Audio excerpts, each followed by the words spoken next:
Halo semuanya, perkenalkan nama saya Igusti Ayu Agung, istri Mutiara Perbesari atau yang kerap sapa Gung Tiara dari absen 11 kelas 18. Pada kesempatan kali ini, izinkan saya untuk mempresentasikan tentang sejarah sebagai ilmu yakni Theory of Taiwan. Nah, sebelum itu, izinkan pula saya untuk menjelaskan sedikit tentang sejarah. Sejarah ini merupakan suatu peristiwa atau kejadian yang terjadi di masa lampau yang tidak bisa diulang kembali. Sejarah berasal dari kata syajaratum dalam bahasa Arab yang berarti pohon. Sejarah ini memiliki 3 unsur utama, yakni yang pertama ada manusia.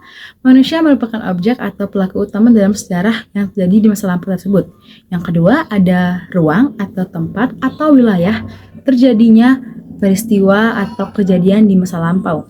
Yang ketiga ada waktu. Waktu di sini menentukan kronologi maupun urutan peristiwa yang terjadi dalam sejarah tersebut. Nah, sejarah ini memiliki 4 ruang lingkup, namun salah satunya yakni sejarah sebagai ilmu. Di mana sejarah sebagai ilmu ini berarti sejarah dijadikan sebagai sumber ilmu pengetahuan yang telah disusun secara sistematis menggunakan kajian metode ilmiah yang juga menggunakan data-data yang sudah tervalidasi dengan baik. Nah, jadi sejarah sebagai ilmu ini sudah berdasarkan fakta ya teman-teman.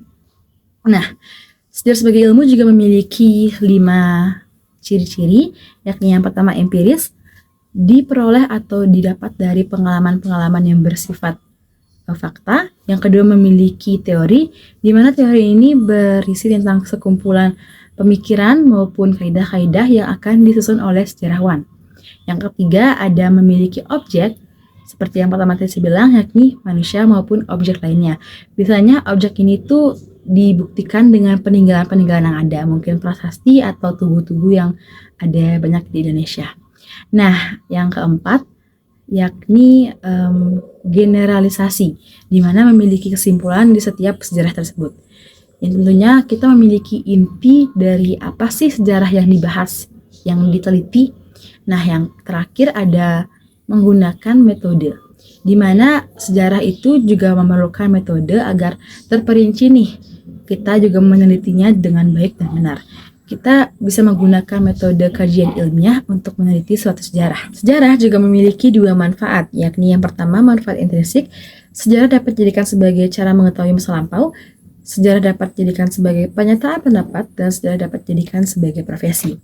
Yang kedua yakni unsur ekstrinsik, yaitu sejarah sebagai penelaran ilmu pengetahuan, penelaran kebijakan politik, perubahan masa depan, atau ilmu bantu.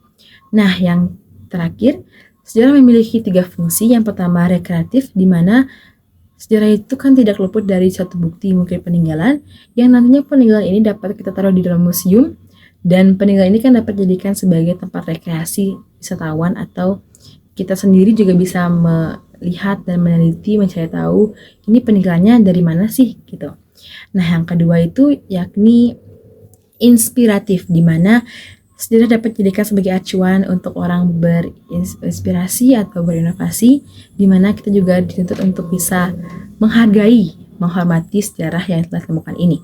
Nah, yang terakhir sebagai instruktif, di mana sejarah dijadikan sebagai metode pembelajaran, yakni acuan untuk kita belajar gimana sih sejarah sebagai ilmu tersebut. Selanjutnya kita akan masuk ke materi inti, yakni Theory of Taiwan.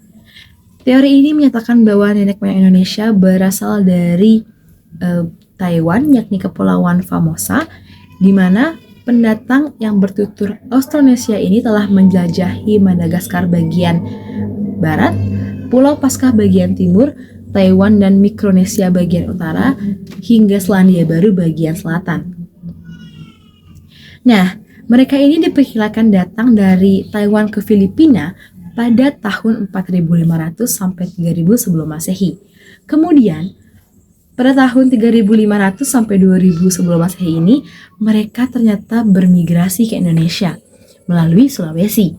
Nah, kemudian mereka menyebar ke seluruh pelosok Nusantara, di mana persebaran ini dibagi menjadi 2. Yang pertama persebaran alur barat, yakni dari Kalimantan ke Sumatera, ke Jawa, ke Bali, kemudian ke NTT atau Nusa Tenggara Timur.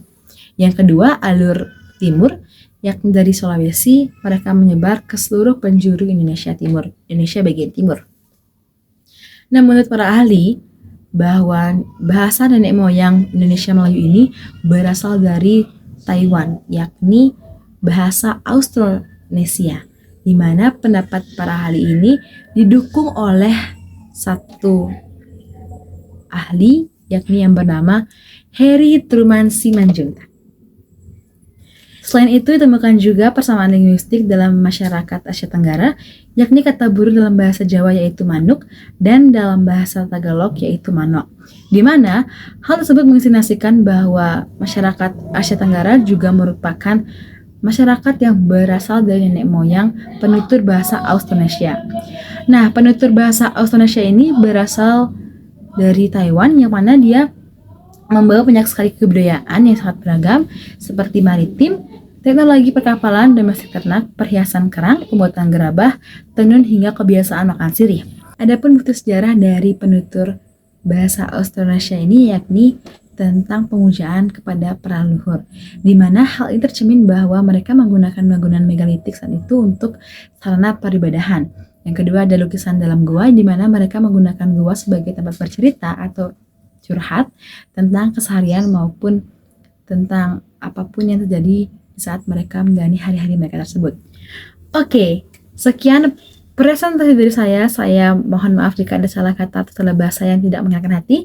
Saya tutup dengan terima kasih dan sampai jumpa.